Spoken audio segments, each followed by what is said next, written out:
नमस्कार बंधुरा आज आपनादेर संगे शेयर करছি খুবই টেস্টি সহজ আর খুব কম সময়ের মধ্যে বানিয়ে নেওয়া দারুণ একটা রেসিপি।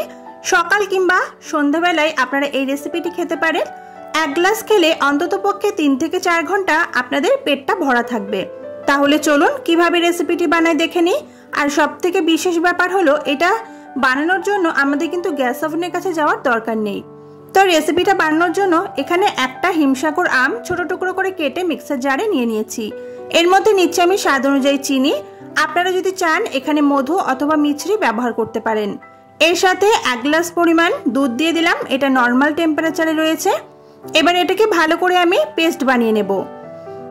একদম যে ভালোভাবে পেস্ট করতে হবে এরকমটা নয়, তবে 30 থেকে 40 সেকেন্ড মতো আমি ঘুরিয়ে নিয়েছি। দেখুন এখানে এটা ভালো করে ব্লেন্ড করে নেওয়া হয়ে গেছে।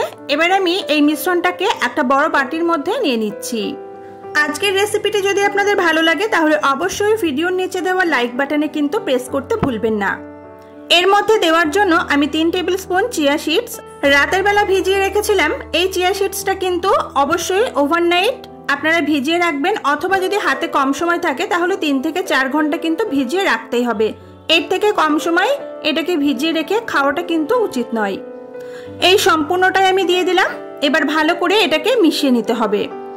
আপনাদের হাতের কাছে মাত্র কয়েকটা উপকরণ থাকলেই এই রেসিপিটা কিন্তু বানিয়ে সকালে অথবা সন্ধ্যাবেলায় খেতে পারবেন। আর বানিয়ে কিন্তু ফ্রিজেও রেখে দিতে পারবেন, যখন খুশি বার করে খাওয়া যেতে পারে। এটা প্রায় 1 থেকে 2 দিন মতো আপনারা রেখে দিতে পারবেন। এরপর আমি এর মধ্যে দিয়ে দিচ্ছি কয়েক টুকরো আম। এখানে আপনারা যে কোনো পছন্দ মতো ফল ব্যবহার করতে পারেন, তবে এখন যেহেতু আমের সিজন তাই আমটাই আমি দিলাম। এর সাথে দিচ্ছি কয়েকটা কাজু বাদাম কুচি আর কয়েকটা কিশমিশ কুচি।